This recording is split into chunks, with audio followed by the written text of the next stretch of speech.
In today's sleep story, I will take you to the old Ottoman Empire, and I want you to think of yourself as a Janissary soldier, the most elite unit of the Ottoman Empire. Sleep tight. You're not in your own time anymore. You are in the old city of Istanbul, when it is still called Constantinople by some, and the empire around you is wide, powerful, and calm as a sleeping lion. You were not born as you remember now. Into his life, you were taken as a child from a distant village, chosen for strength, for sharp eyes, for the shape of a future that others could see in you before you could see it yourself. You grew up within stone walls, under tiled roofs, in courtyards where the steps of marching feet echoed like a slow drum. You learned a new language, new prayers, new habits. You were shaped, polished, and straightened like a blade. And now, after years of training, discipline, and routine, you are a Janissary, a soldier of the Sultan, part of a brotherhood of men who share the same life, the same food, the same path.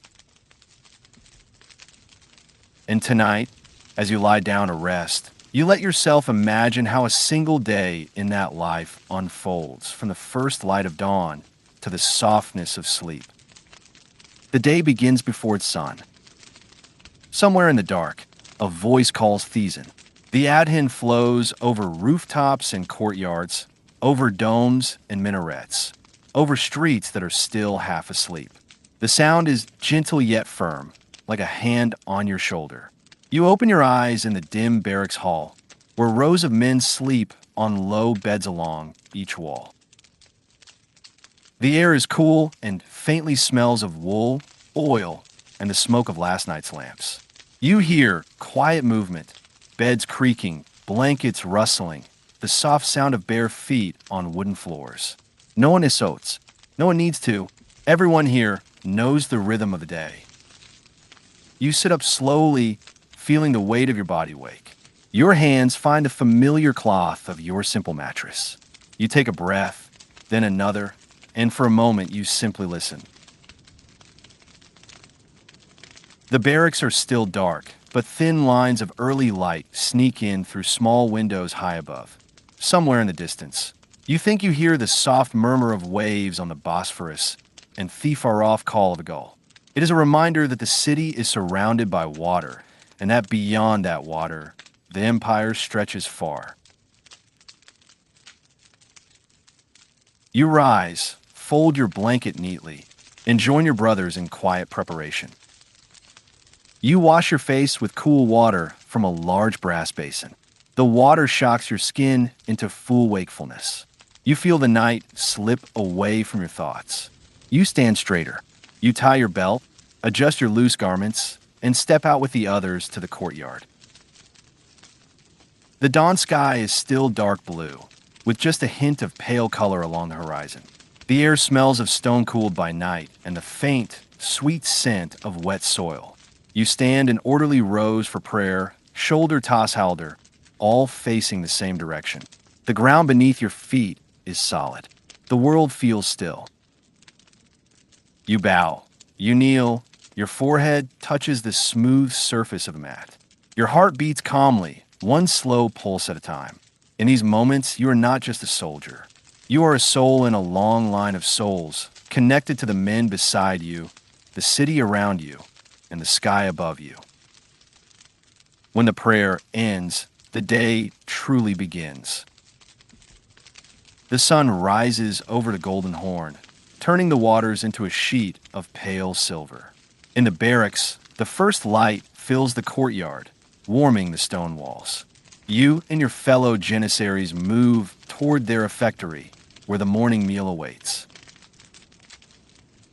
The breakfast is simple: bread baked freshly, cheese, olives, perhaps a bit of honey, and hot soup that steams gently in simple bowls.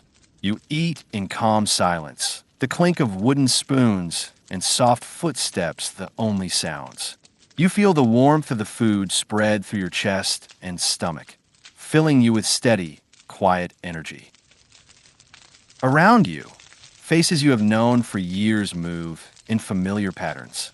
You know their habits, the way one man always eats too fast the way another always saves a small piece of bread for later. These men are your comrades, your brothers in arms. You know you would stand between them and danger without hesitation, and they would do the same for you. After breakfast, the courtyard fills again. Now the day is bright. The sky is clear. The shadows of men standing in formation stretch long over the stone tiles. Training begins not with shouting, but with structure. You line up in rows, shoulders squared, back straight. Instructors, older Janissaries with calm eyes and weathered hands, walk along the lines, adjusting a stance, correcting the angle of a foot, a shoulder, action. There is no wasted movement. Every correction is small and precise. You begin with marching. Left, right. Your steps sync with those of the men beside you. Dozens of feet move as one. The sound of boots on stone is steady, almost like a heartbeat. The rhythm soothes your mind. With every step, loose thoughts fall away. There's only the pattern. Step, breathe, step, breathe. Then come the drills. You move to an open area where wooden dummies stand like silent opponents. You take your weapon, not the sharp blade reserved for real battle, but a practiced sword, solid and heavy enough to strengthen your arms. You feel the familiar roughness of its hilt beneath your fingers. You begin with slow movements. Lift. Lower. Strike. Recover.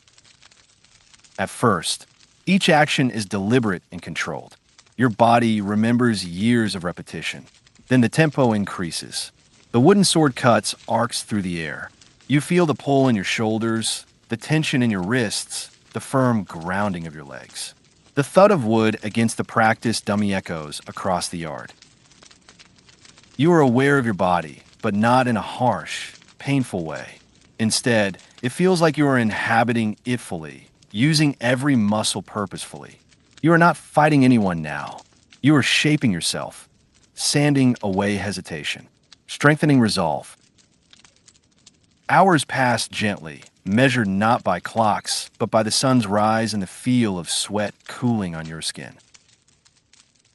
When the trainers finally call for a break, you lower your practice weapon and step aside. Your arms are tired, your breath a little heavy, but your mind is strangely calm. You sit on a low stone bench along the courtyard wall, feeling the pleasant burn of exertion settle into your muscles. One of your companions sits beside you. You share a small smile without needing to speak. Together, you look toward the barracks' rooftops and beyond them, the distant blue of the sea. Gulls circle lazily in the sky. The city hums softly below, vendors setting up stalls, carriages creaking over cobblestones, children laughing faintly in far-off streets. The empire is vast and restless, but here in this moment, your day has a quiet order. After training, you bathe and change into clean clothes. The warm water soothes your tired body, washing away dust and the salt of sweat. You feel refreshed, lighter, as if the day's effort has made you both stronger and more peaceful. The rest of the day is filled with duties, but none are rushed. Sometimes you stand guard at a gate of the palace complex, watching people pass, officials in fine robes, servants carrying trays, messengers hurrying by with sealed documents. You stand still and tall, your presence a reminder of order and protection. Other times you are assigned to watch the barracks storehouses, where weapons are kept, where sacks off grain are stacked in careful rows, where uniforms hang neatly folded. The smell of oiled metal and stored food fills the air. There are days when you're part of a ceremonial escort. You walk in formation along the palace courtyards, past marble fountains and carved stone arches, past gardens where roses climb ornate trellises. The sound off-meter music sometimes drifts through the air, deep drums, long trumpets, the sharp ring of zills. The music is strong and stirring, but from where you stand, it feels more like a memory than a call to battle. something that lifts you but does not disturb your inner stillness. You have no family home to go to after duty. The barracks are your home. The men around you are your brothers. The walls, the courtyard, the refectory, the prayer hall, they're all part of the life you have known for as long as you can remember. Once, that thought might have felt strange or lonely. Now it feels natural. You belong here. As the sun begins to sink toward the horizon, the sky over Istanbul glows in soft shades of amber and rose. The domes of mosques catch the last light, shining gently like lanterns. The call to evening prayer rises once more, floating over rooftops, over the waters where ships rest gently on small waves. You and your fellow Janissaries stand again in lines for prayer, the courtyard quieter now than in the morning. Shadows stretch long, dark shapes across the stone. The air cools as the day exhales its last warm breath. You bow. You kneel. You press your forehead to the mat. In this moment, you're not thinking of orders or ranks or duty. You are simply aware of your breathing, the air entering and leaving your lungs, the steady rhythm of your heart. You feel gratitude, simple, unadorned gratitude, for another day lived in purpose, in structure, in shared brotherhood. When the prayer ends, the barracks shimmer with the soft, golden light of oil lamps. The night meal is served. Rice, lentils, a bit of meat, stew rich with spices that warm your throat and chest. The conversation at the tables is low and easy. A few light jokes are exchanged. Stories are told. Memories soft past marches of distant lands, of small triumphs. You listen more than you speak, enjoying the sound of familiar voices, the rise and fall of their tones. The hall seems cozy now, the ceiling low and comforting, the air full of steam and murmurs. After the meal, you help tidy the hall, wipe tables, carry large pots back to the kitchen. Everyone works, and because everyone works, the tasks are light. Then, slowly, the barracks settle. Night deepens over the city. The streets outside grow quieter. The noise of merchants and animals fades. The wind picks up, carrying the cool scent of the Bosphorus into open windows. The lamps in the barracks are lowered, one by one.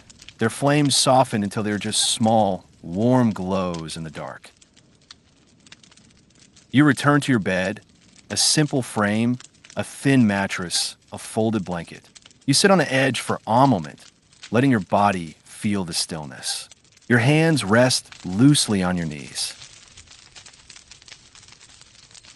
You think of the day, the early calm of dawn, the measured strength of training, the steady rhythm off-marching, the brief laughter, the shared meals, the prayers.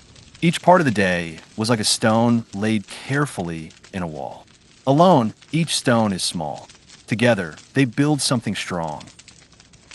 You lie back and pull the blanket over yourself. The wood beneath the mattress creaks softly. Above you, beams cross the ceiling, dark against the faint light. You hear the slow breathing of the men around you. Some are already asleep. Others shift quietly, finding a comfortable position. The room is a low sea of soft, human sounds. Your eyes begin to grow heavy. As you drift towards sleep, you let yourself imagine looking at your own life from far away, as if from a balcony overlooking the years. You see the young boy who arrived here frightened and confused, turned into the calm, steady Janissary you have become. You see days much like this one, repeating an agental pattern, training, duty, prayer, rest. A life shaped not by chaos, but by rhythm. You understand that your strength is not only in your arms or in the steel you carry, but in your abilitato, rise every morning and live another day with discipline and quiet resolve. Outside, the wind sighs around the barracks walls. Somewhere, a dog barks once and then falls silent. the city continues its slow, eternal breathing. You close your eyes fully now. You feel the tension in your shoulders loosen. Your jaw unclenches. Your hands relax. Your breathing deepens. Each inhale a soft tide. Each exhale a gentle retreat. If anyone were to look at you now, they would not see a soldier of the Sultan, a Janissary trained for war.